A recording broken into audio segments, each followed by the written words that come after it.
Okay, now that we've discussed how to work with classical probability distributions that are continuous, let's go back to statistical mechanics proper. So we know that a lot of what we do in statistical mechanics comes down to the partition function, and that's what I want to begin with. Remember that in quantum mechanics,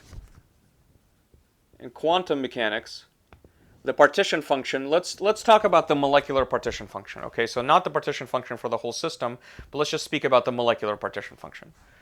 The molecular partition function in the quantum system was a sum over all quantum states of terms that look like e to the minus beta, say quantum states j, epsilon sub j, where beta was 1 over kBt. So a sum on all possible quantum states of the system, a Boltzmann factor for each quantum state, the Boltzmann factor depending on both the temperature and the energy level associated with that quantum state. And so the important part is the sum is over all quantum states. Now, we're not going to spend a lot of time talking about this, so I'm just going to tell you what it looks like in classical statistical mechanics, and then certainly there's more to explore for you. In classical statistical mechanics, the partition function sum, we know now, because the states are not labeled by an integer by continuous variables, instead of a discrete sum, we must have an integral.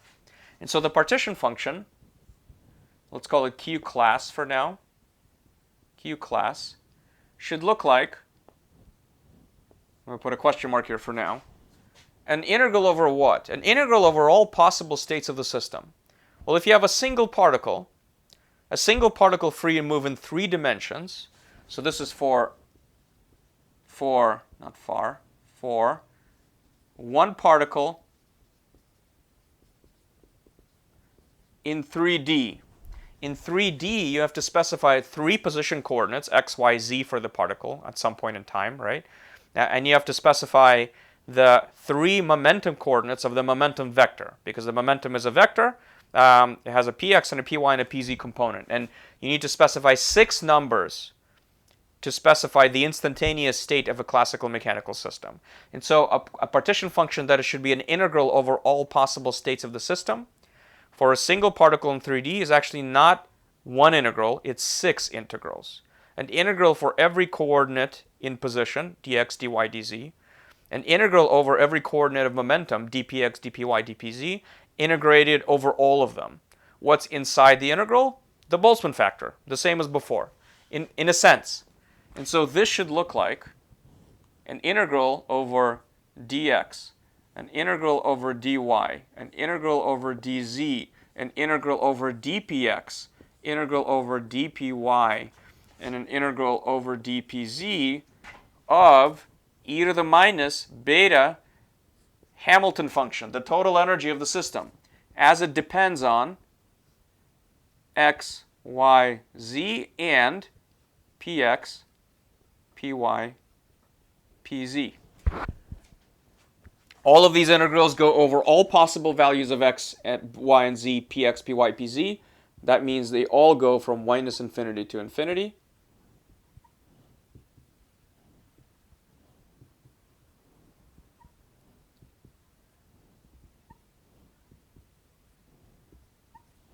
Okay, that's the classical partition function for a single particle free to move in 3 dimensions.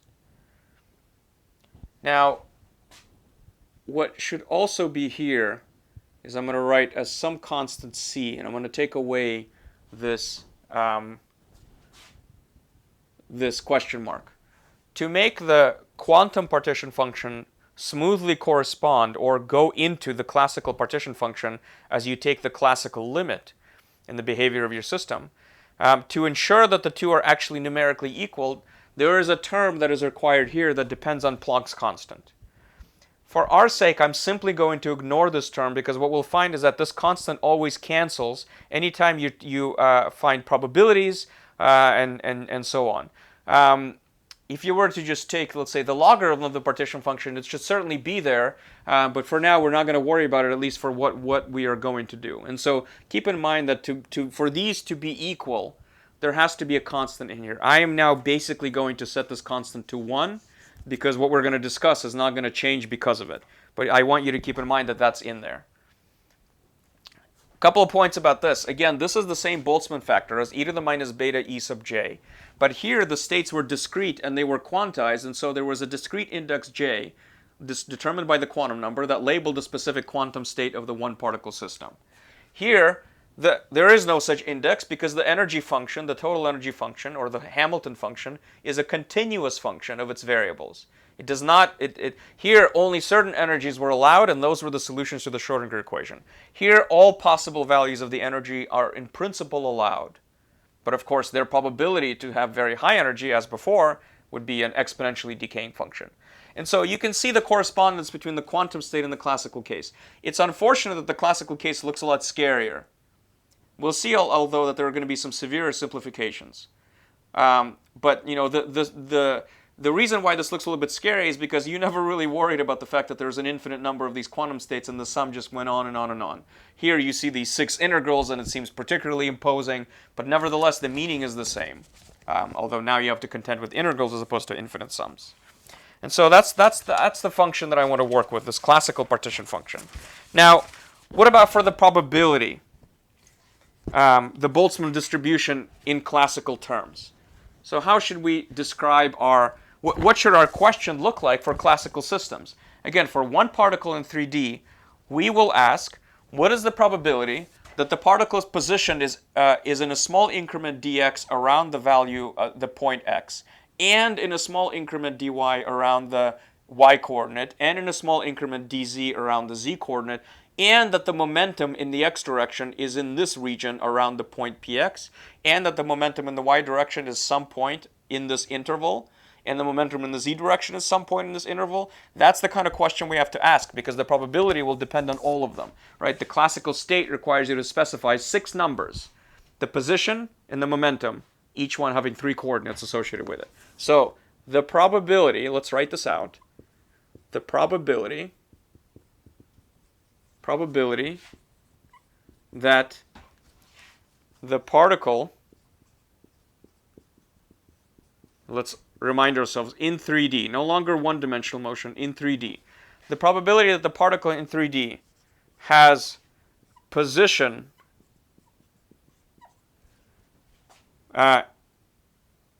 between x and x plus dx, so in some interval near x, and y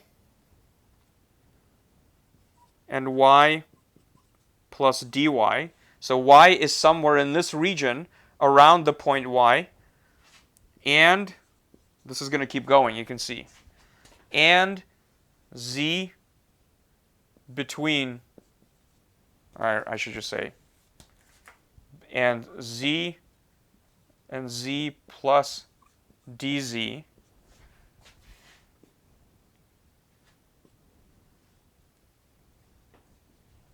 and this keeps going, momentum,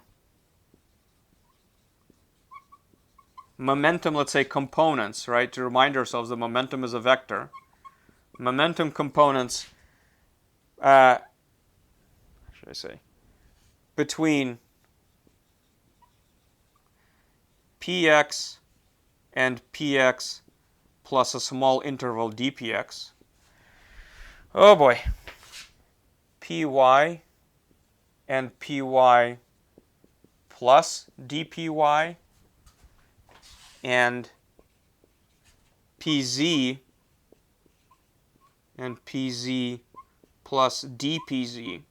Right, so pz will have a value. The probability that among all this, pz will have a value of the some specific pz, but in a small interval dpz centered or in the vicinity of that point.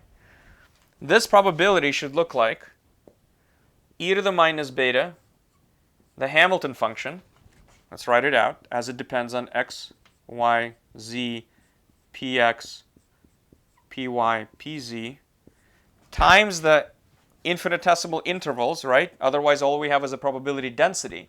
But if we want a probability, we need to include, let's do the position coordinates first. We need to include 6 infinitesimals in there, 6 intervals. dx, dy, dz, dpx, dpy, dpz. Whole thing, I shouldn't do this, divided by the partition function. And I will be masochistic and write it out again. dx, dy, dz, dpx, dpy, dpz of e to the minus beta Hamilton function. X, as it depends on x, y, z, and px, py, pz. That's the partition function. And of course, the integrals are over all possible values of the variables. And the variables go from minus infinity to infinity. So it's a very cumbersome looking expression. It's a little bit intimidating. But I think the physical meaning should not get lost in translation. And the correspondence to the quantum mechanical case with which we've been working so far should be reasonably transparent. And if not, I urge you to continue to think about this and to try to understand where these integrals come from. But I hope it's not too mysterious at this point. And so this is now our replacement of the quantum mechanical Boltzmann distribution. This is the classical Boltzmann distribution, or the classical Boltzmann probability distribution. And the question has now changed. Instead of asking for the probability to be in a specific microstate, we ask for the probability that the position coordinates and the momentum coordinates fall in some small regions around specific points. And so that's the classical Boltzmann distribution. At this point, what makes sense to do is to work further with this classical partition and to put in exactly what the total energy of the system is, and then ask oneself, can I reduce this to a simpler quantity? Can I perhaps perform some of the integrals and arrive at a slightly more palatable expression? So let's do that. And that's what I want to do.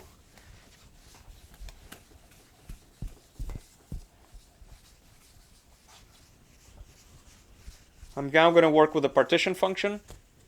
And you see, by the way, why I omitted the constant c. In that probability expression, the c would have been both in the numerator and the denominator, that constant. And so it would have ultimately canceled. So for now, keep in mind, there should be a constant here to be completely numerically accurate. For our purposes, I'm simply going to be setting it to 1 and pretending like I don't know about quantum mechanics. Even though, of course, classical behavior is a limiting behavior of quantum mechanical systems. Right? Quantum behavior is always the case. Classical behavior is only applicable in a certain region, under certain constraints, in certain areas, in a sense, under certain conditions. One condition I want to just very quickly mention is that when we were talking about the translational partition function, we talked about the concept of the thermally de Broglie wavelength.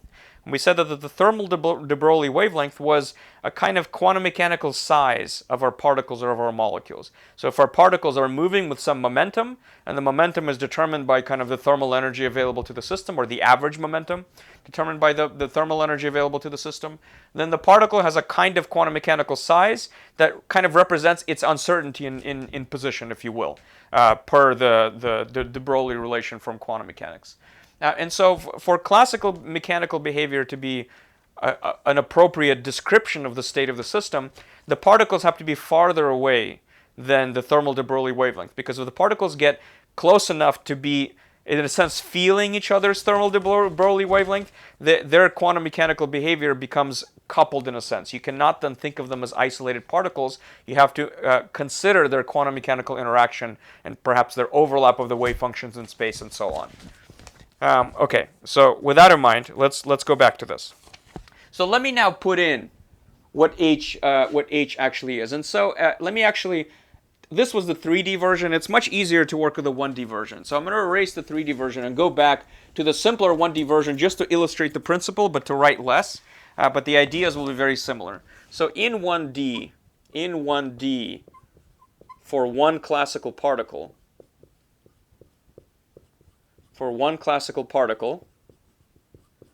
the classical partition function, I'm going to keep writing Q class, is integral over all possible values of the coordinate x, integral over all possible values of the coordinate px, of e to the minus beta.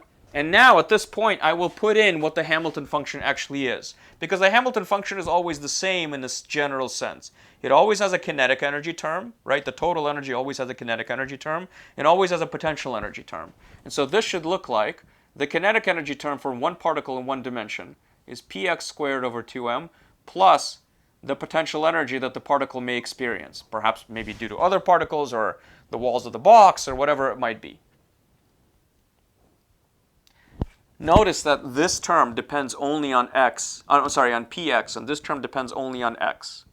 So I can also quickly rewrite this as integral over dx e to the minus beta u of x times integral over dpx e to the minus beta px squared over 2m. Right, what have I done? I've split this exponential, or the sum and the exponent, into a product of exponentials. I then notice that the first exponential depends only on px. So with respect to the x integration, it's a constant. This term depends only on x, and so with respect to integration over px, it is also a constant. So I can split up these integrals. Let me actually make this a little bit more. Use a dot. Too many x's. So it's the product of the two. Couple of things. One, to evaluate this integral, you need to know exactly how the potential energy of this particle depends on its position. For example, suppose the particle is charged. Maybe it feels other charged particles. Maybe the surface is charged, and the potential energy depends on how far away from the surface it is. But unless you know exactly how the particle interacts, what its potential energy looks like functionally, you can't evaluate this integral. This integral, on the other hand, is always going to look the same. Regardless of how the particle interacts, maybe with other particles or the wall, this integral will always functionally look the same. Now, what does this integral look like? It's an integral over a variable, the integrand being an exponential that depends on the square of the variable, or a decaying exponential of the square of the variable, right? This function is the Gaussian function. We've seen this function now a number of times. The Gaussian function integral has a well-defined value. It can be computed right away. Now let me remind you, for this Gaussian integral, this integral, this is a Gaussian integral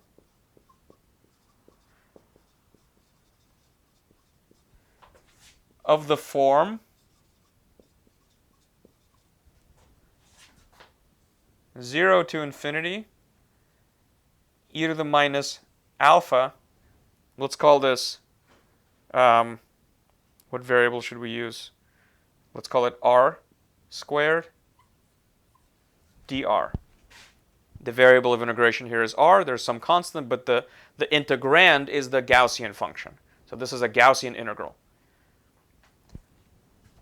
Quick point. This integral goes from minus infinity to infinity. The Gaussian integral goes from 0 to infinity.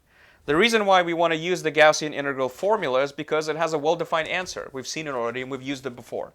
And so we have an answer for an integral that goes from 0 to infinity. Here we have an integral from minus infinity to infinity. But look at this Gaussian function. If you were to plot this Gaussian function as a function of px,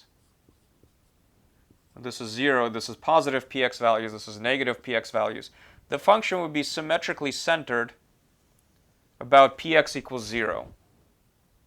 And so its integral, or its area under the curve in the positive infinity value, is exactly equal to its area under the curve in the negative infinity value. It's a symmetric function of x. It's an even function of x.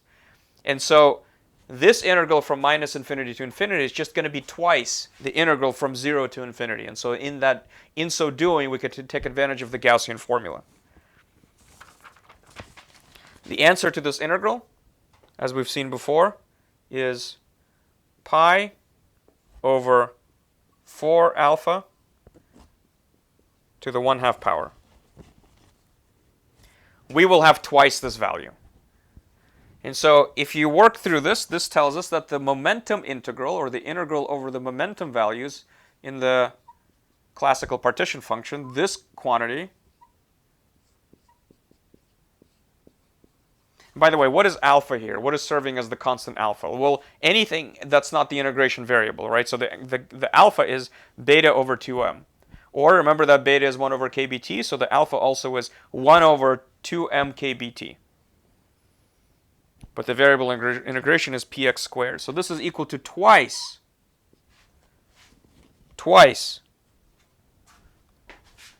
the value pi over 4.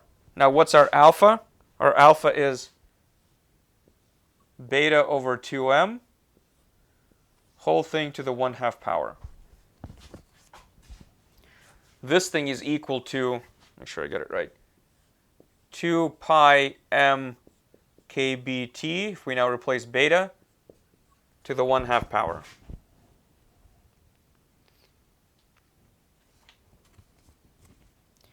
And so we've done the momentum integral right away. The x integral has to wait. What if we wanted the probability that the function had some momentum independent of what position it had?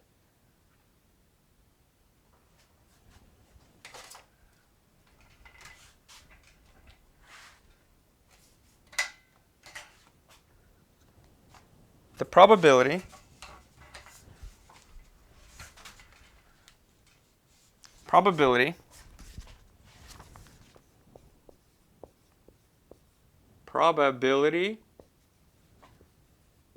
that 1D particle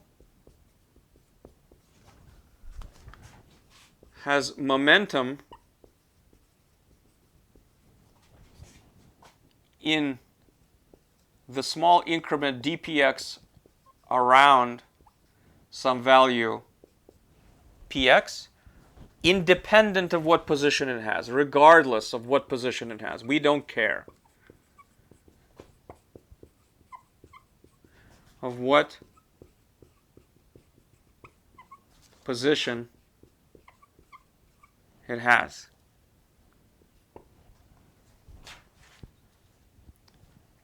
The probability that the particle has some momentum px or some momentum px in this small range, regardless of position, is going to be equal to, and we'll explain why that looks like that, e to the minus beta px squared over 2m, e to the minus beta potential energy. Remember, what goes in the Boltzmann factor is the Hamilton function. The Hamilton function has both the kinetic energy and the potential energy terms. Because they go through in the exponent as a sum, the sum becomes the product. Times dpx dx divided by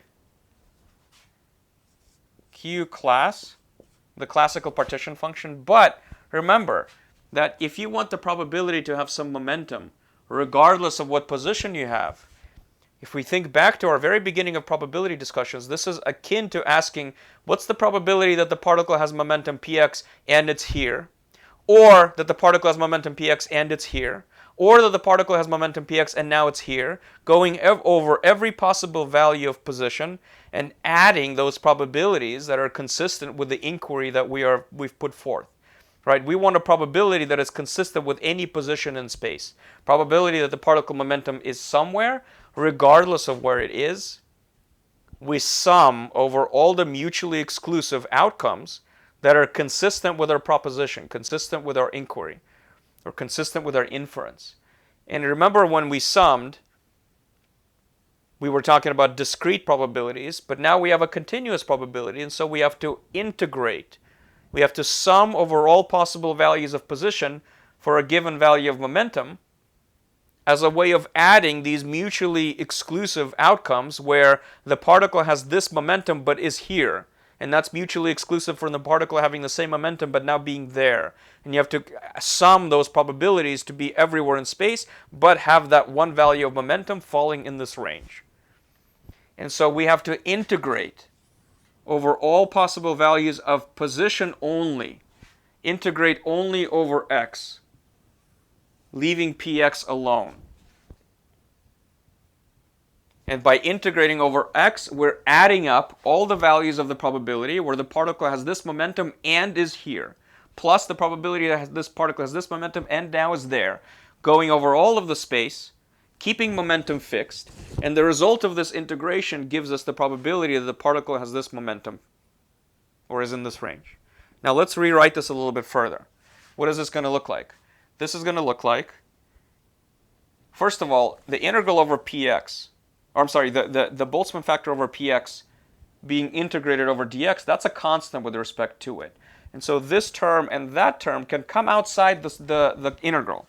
And this can look like e to the minus beta px squared over 2m dpx now times the integral over all possible values of x dx e to the minus beta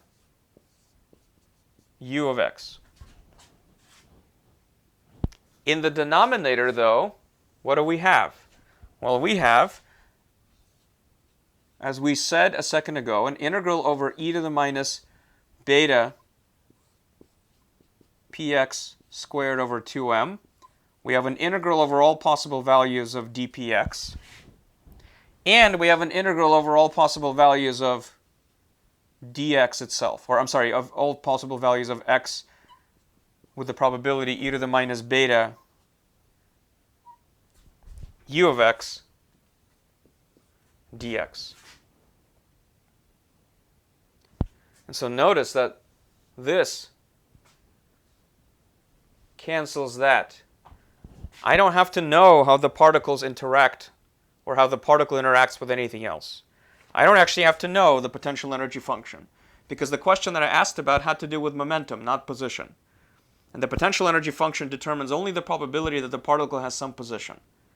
The probability that the particle has some momentum is determined only by the momentum term.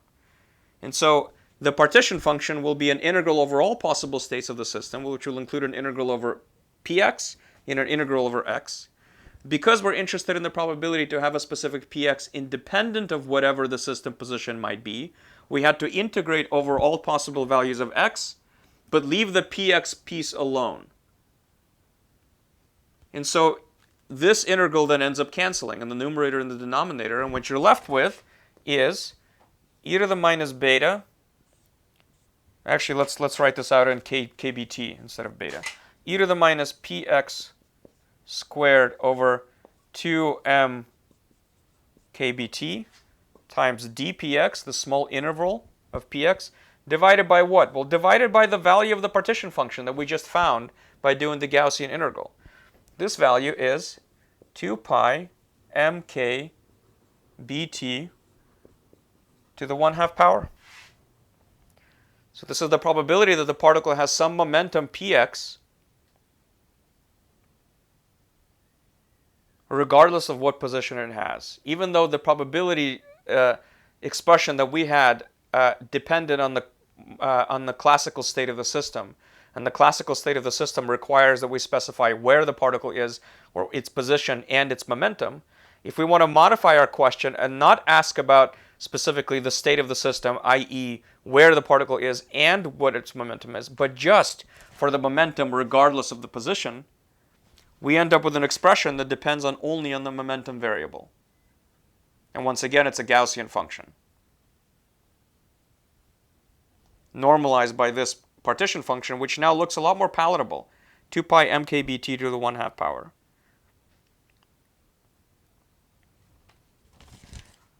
And once again, if you were to plot this, you would find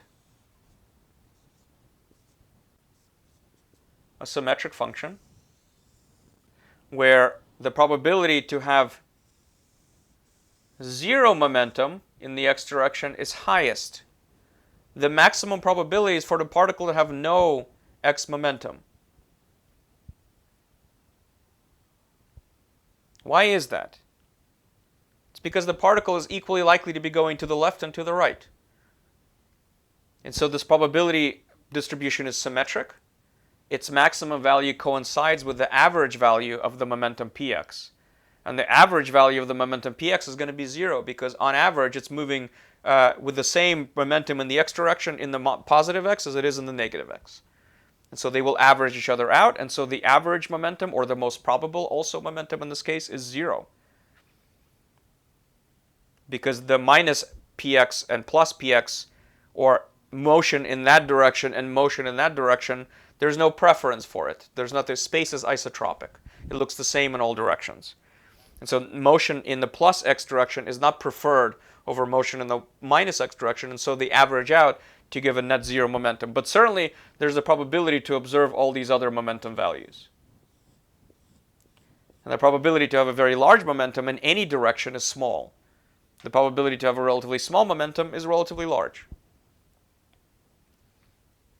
And so that's the classical momentum distribution.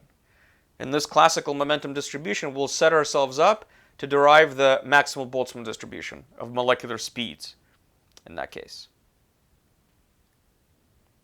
Now, I just want to make one thing clear, is that had this been a 3D particle, you would have had 6 integrals as before. 3 for p, px, py, pz, 3 for position, x, y, z. And here, this would be an integral over dx, dy, dz. U would depend on both x, y, and z. And then you would either be asking for the probability the particle has momentum px and py and pz, or the probability, for example, that the particle has momentum px independent of the momentum in the y and the z direction, independent of position, and so on. And the same idea would then apply.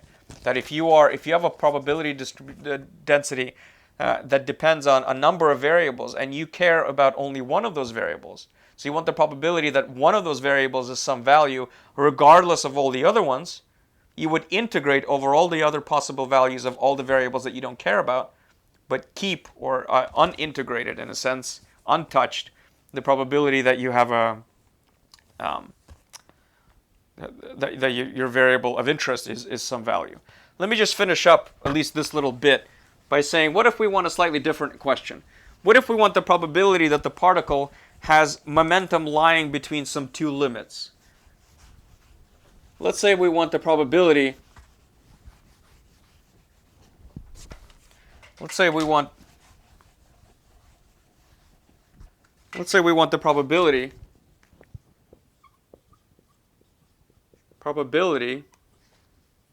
that our 1D particle, or particle free to move in one dimension, has momentum between some values, between the values, let's say A and B, independent of position, independent of the particle's position.